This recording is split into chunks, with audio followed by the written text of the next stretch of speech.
Yo, what is up guys, welcome to the video. Today I'm gonna do another production for dummies tutorial. Well, you probably already know it because you saw the title and that's why you're here. So today I'm gonna do an EQ for dummies. If we go to the most basic thing, what is EQ?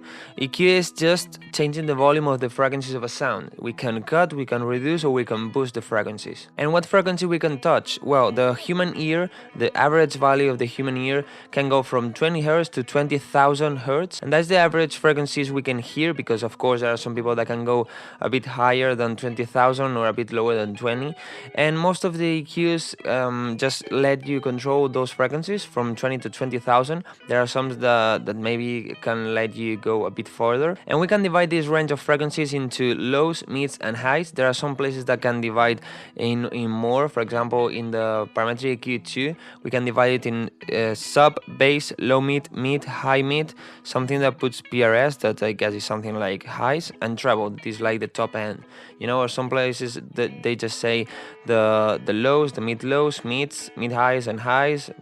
Depending on where you read or where you look, you're gonna have different ones, but the more generic ones are just lows, mids and highs. And now the thing, why we want to EQ? We want to EQ to especially leave a space through all the sounds, because in our song we are not gonna have only one sound. We are not only gonna have a kick or a sub or a lead. We're gonna have a lot of things, and you have to give a space to all of them. Imagine that the EQ is like a box, and you're gonna put all the things there if one thing is using all the space. So you have to give a space to everything. For example, in the leads you don't want the sub of them, because basically you cannot really hear them, but they have, so it's better to cut them, and this way you leave a space for the sub. And the opposite way, in the sub or in the bassline you don't really want the highs, so better cut them and you have that space for the leads. And also we want to EQ to change a bit the sound, you know, for example to make it a bit brighter, to make it a bit darker, or to clean it, you know, and all these things. So well, without explaining, it's better to go into FL Studio and see how it works. Alright, so here I have the FabFilter Pro-Q3. I'm gonna use this one because I think it's better to understand how it works. It's gonna look better. And to EQ, with what we have to do is just create like points or knobs or however you want to call it. Okay, you just click and drag, or you double click and you create one. Okay, in FabFilter I think you have a max of 20 or 30 points, but for example if we go to the parametric EQ of FL Studio, we have just 7 and we can control this. In all of them you can do the same and create basically the same types of knobs, of points, of bands. And well, if we just say it in an easy way, if we go up we are boosting, we are increasing the dBs of these frequencies, and if we go down we are reducing or you know, decreasing the volume of these frequencies. But let's go better into FabFilter Pro-Q3. I put it in full screen so it's better to see. And what I'm gonna say first is all the types that we have. All right, this is the most basic one, is the bell. And as I said, if you go up you increase, if you go down you decrease. And here we have the 20 Hertz and here we have the 20,000 Hertz. As you can see, with FabFilter you can go until 10, and in the highs you can go until 30,000, but as I said, our ear just can hear from 20 to 20,000. And well, if we look here, we have different knobs. This is the frequency, all right, this to move it. This is the gain, up and down, and this is the Q. The Q is how narrow you want it. For example, if you go up, you have a more narrow band, and if you go down, you have a wider band. Right? This way, you're saying that you're increasing all of this, and this way you say that you are just increasing this frequency here. Here we have the types, and if we click we see all of these types. And for example, after the bell we have the low shelf, so we can increase or decrease, and it works like this, you know.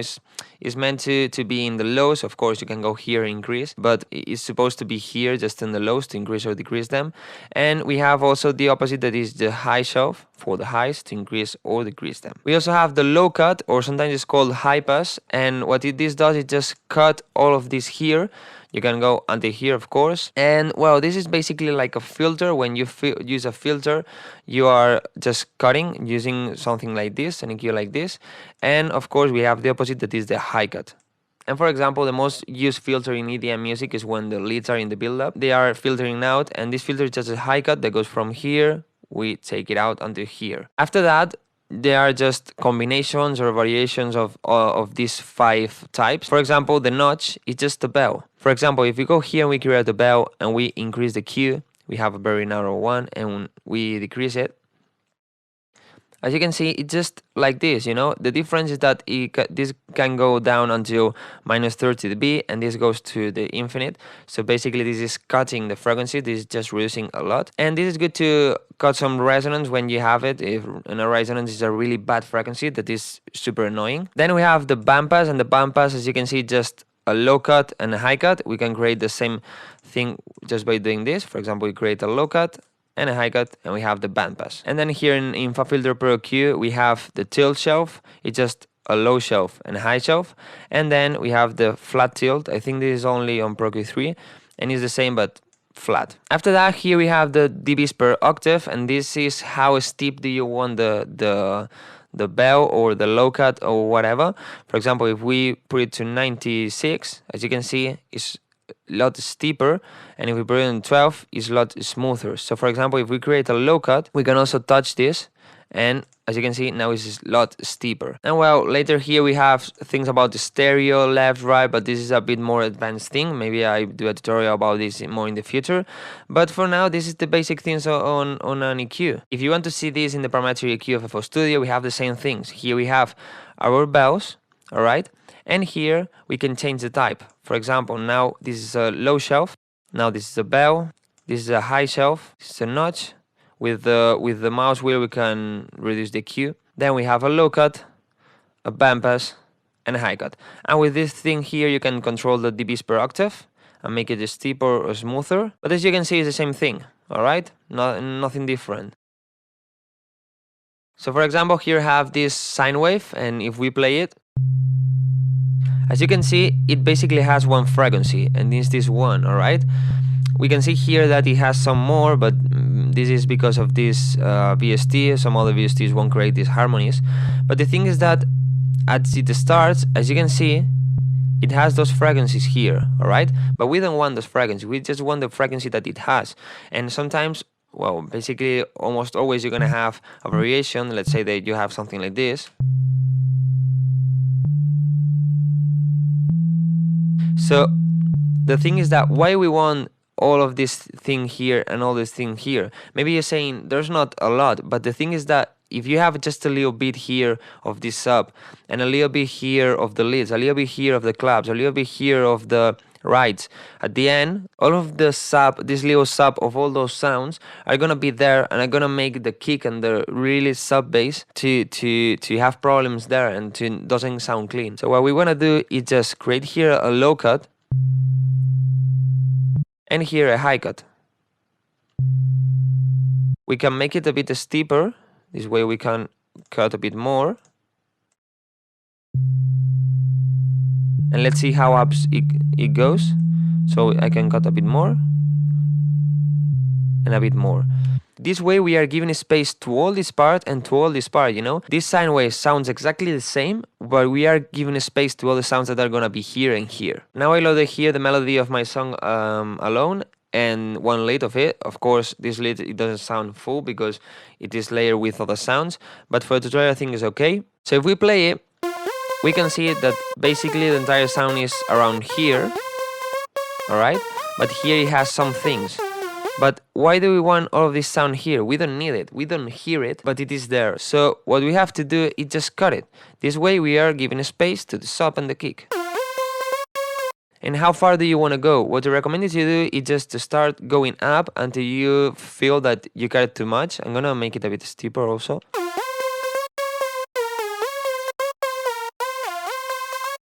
That's too much, we lost the strength of the sound, so now we go back. In FabFilter is so easy because you see the frequencies, so what I recommend you to do is just go here, because the lowest frequency is here, and maybe make it a bit steeper. And this way we are giving a space here. Now, what we can do on this sound, in my opinion, it sounds a bit muddy and it needs a bit more brightness. So that's what I'm gonna do. I'm gonna create a high shelf. If you click here and drag, you create a high shelf. I'm gonna change the key to make it more like this, alright? But not that much.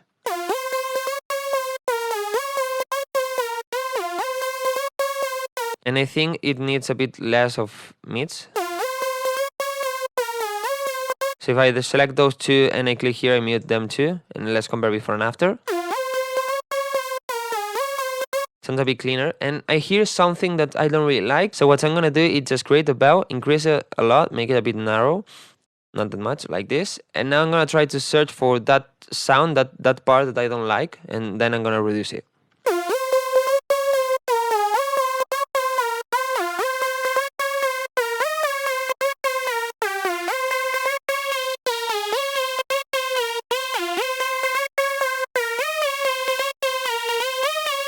It's somewhere around here. In my opinion, sounds a bit nasal, so what I'm gonna do is just reduce it a bit.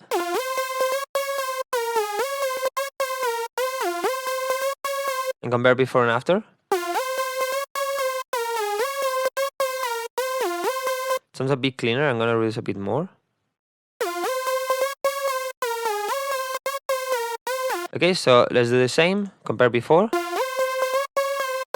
and after.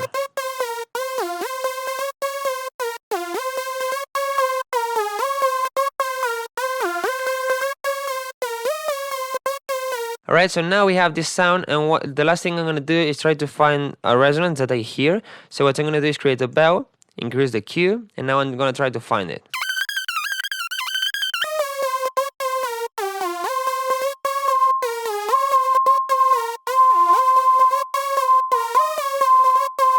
This is a resonance, alright? As you can hear, it increases a lot the volume. So I just reduce it. And let's see. And I can hear another one.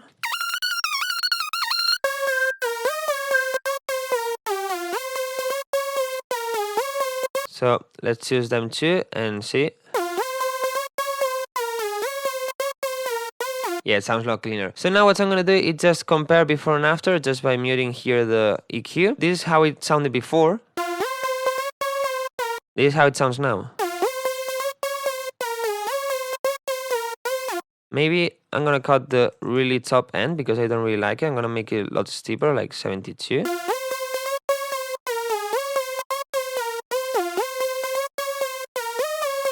think now it's okay.